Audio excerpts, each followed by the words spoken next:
2026 matric exam जो माने देवे आमे मैट्रिक बोर्ड टाइप रो ऑब्जेक्टिव क्वेश्चन डिस्कशन करिबा।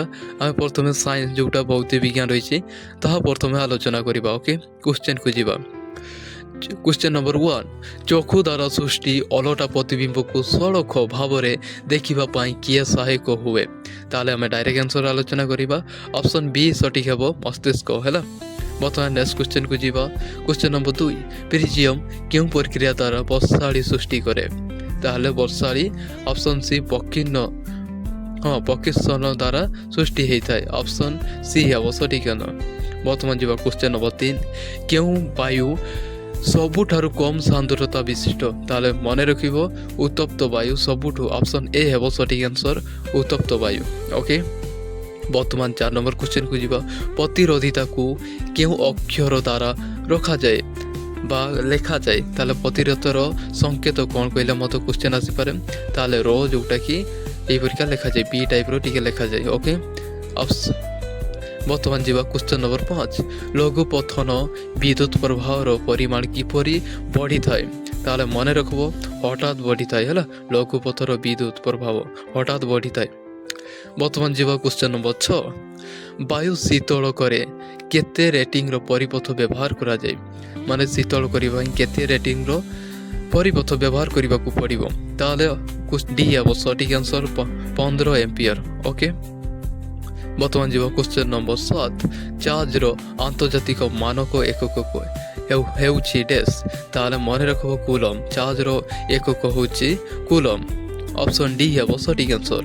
बर्तमान जीवा क्वेश्चन नंबर 8, दक्षिण हस्त बुधा आंगुली नियम सहजरे क्यों विषय रे सहजरे जानी हुए। ताले चुमुकीर क्षेत्र दिग जानी हुए। ऑप्शन सी है सटीक आंसर। बर्तमान जीवा क्वेश्चन नंबर 9, फ्लेमिंग को बाम हस्त नियम को परिबाहीर गति दिग क्यों आंगुली रु जानी हुए। ताले गति जो नियम हस्त बा परिबाहीर गतिर नियम को आंगुली रु जानी हुए। ताले बुधा आंगुली रु जानी हुए। ऑप्शन बी है सटीक आंसर। बर्तमान जीवा क्वेश्चन नंबर 10 को विद्युत जोगाण तार क्यों ठारू आसी थाए। ताले खूंटरू आसताए। मने रखिबो एटा सिंपल टाइप रो क्वेश्चन देइताए। ओके, जो माने चैनल रे नुआ अछो देन सब्सक्राइब करिवा द्वारा तुमे वीडियो सर्वप्रथम पाई परिबो एवं एई तुम बेस्ट चैनल। ओके, नेक्स्ट को जीवा। बर्तमान जीवा क्वेश्चन नंबर 11, दुईटी तार मध्य विभांतर होउछि डैश। ताले दुईटी तार मध्य विभांतर सब बळे मने रखिबो 220 वोल्ट हैला। ऑप्शन डी है सटीक आंसर।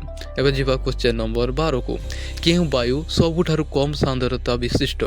ताले सबुठारु कम सांद्रता विशिष्ट होउछि विद्युत विभांतर। मने रखियो ऑप्शन बी है सटीक आंसर। बर्तमान जीवा क्वेश्चन नंबर 13 को आर बा रेजिस्टेंस देछि 12, आर देछि 12 नहीं R1 R2 ए परीक्षा दे R2 देछि हैला। हेले समांतर संयोग एहार मोट प्रतिरोध केते तुमको दुईटा दे आइछि। तार मोट प्रतिरोध केते हबो केले ताले 1/3 Q हेबो हैला। एडी फार्मूलाटा यूज करबो देन बारिबो। बर्तमान जीवा क्वेश्चन नंबर 14 को निक्रोम मिश्र धातुटीर निकेल कर्मियम लहस आउ क्यों धातु मिसी रही छे।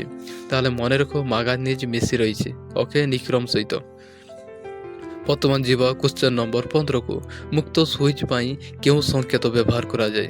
मने रखो मुक्त सुइच पाई ऑप्शन संख्या चित्र व्यवहार करा जाए। ओके, बर्तमान जीवा क्वेश्चन नंबर 16 को परिबाहीर प्रतिरोध कहा ऊपर निर्भर करे। ताले ऑप्शन देछि ए रे परिबाही दैर्घ्य। ऑप्शन नंबर बी रे देछि परिबाही प्रस्थच्छेद। ऑप्शन नंबर सी रे देछि पदार्थर प्रकृति। ऑप्शन नंबर डी देछि कोनोसिटी नुहे। ताले सटीक आंसर हबो कोनोसिटी नुहे। ऑप्शन डी हबो सटीक आंसर। बर्तमान जीवा क्वेश्चन नंबर 17 को ओ लेखा थिबा बोल को लाइन रे संयुक्त करले पावर हबो।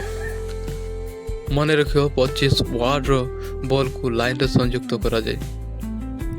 बर्तमान जीवा क्वेश्चन नंबर 18 को एम्पियर 2x ओम रो मूल्य निम्नोक्त मध्यरु केउठी। तारे वार्ड मने रखिबो। ओके, ऑप्शन ए हो सटीक आंसर। बर्तमान जीवा क्वेश्चन नंबर 19, ओम को नियम अनुसार विद्युत विभांतर कहा समानुपाती।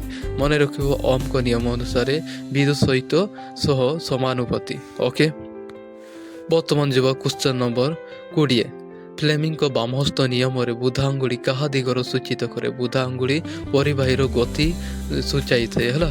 ବର୍ତ୍ତମାନ ଯିବ କ୍ୱେଶ୍ଚନ୍ ନମ୍ବର 21କୁ। ମଟରରେ କମ୍ପ୍ୟୁଟରର କାର୍ଯ୍ୟ ହେଉଛି ମଟର କମ୍ପ୍ୟୁଟରର କାର୍ଯ୍ୟ କ'ଣ ହେଉଛି? ତାହେଲେ ବିଦ୍ୟୁତ୍ ଶବ୍ଦର ଦିଗ ପରିବର୍ତ୍ତନ କରିବାରେ। ଓକେ, ଅପସନ୍ ଏ ହେବ ସଠିକ୍ ଆନ୍ସର୍। ବର୍ତ୍ତମାନ ଯିବ କ୍ୱେଶ୍ଚନ୍ ନମ୍ବର 22କୁ।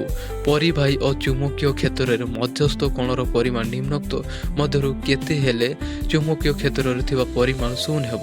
ତାହେଲେ ଚୁମ୍ବକୀୟ କ୍ଷେତ୍ରର ପରିମାଣ 0 କେତେବେଳେ ହେବ ବୋଲି କହିଛି।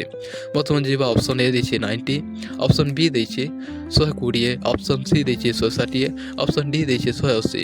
ତାହେଲେ ସଠିକ୍ ଆନ୍ସର୍ ହେବ 180 ଯେତେବେଳେ ହେବ ଦେନ୍ ଚୁମ୍ବକୀୟ କ୍ଷେତ୍ରର ପରିମାଣ 0 ହେବ। ମନେ ରଖିବ। ଏବେ ଯିବା କ୍ୱେଶ୍ଚନ୍ ନମ୍ବର 23କୁ। ଏସି ଜେନେରେଟର କେଉଁଠି ବ୍ୟବହାର ହୁଏ? ମନେ ରଖିବ, ଏସି ଜେନେରେଟର ବିଖଣ୍ଡ ବଳୟରେ ବ୍ୟବହାର କରାଯାଏ।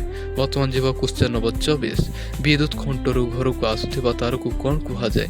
ଯୋଗାଣ ତାର। ମନେ ରଖିବ, ଏପରିକା ଏହି ସହିତ ମାନେ କ୍ୱେଶ୍ଚନ୍ ପକାଇଥାଏ ଯାହାକି ଇଜି ଟାଇପ୍ର, କନଫ୍ୟୁଜ୍ କରିବା ପାଇଁ। ବର୍ତ୍ତମାନ ଯିବା କ୍ୱେଶ୍ଚନ୍ ନମ୍ବର 25କୁ।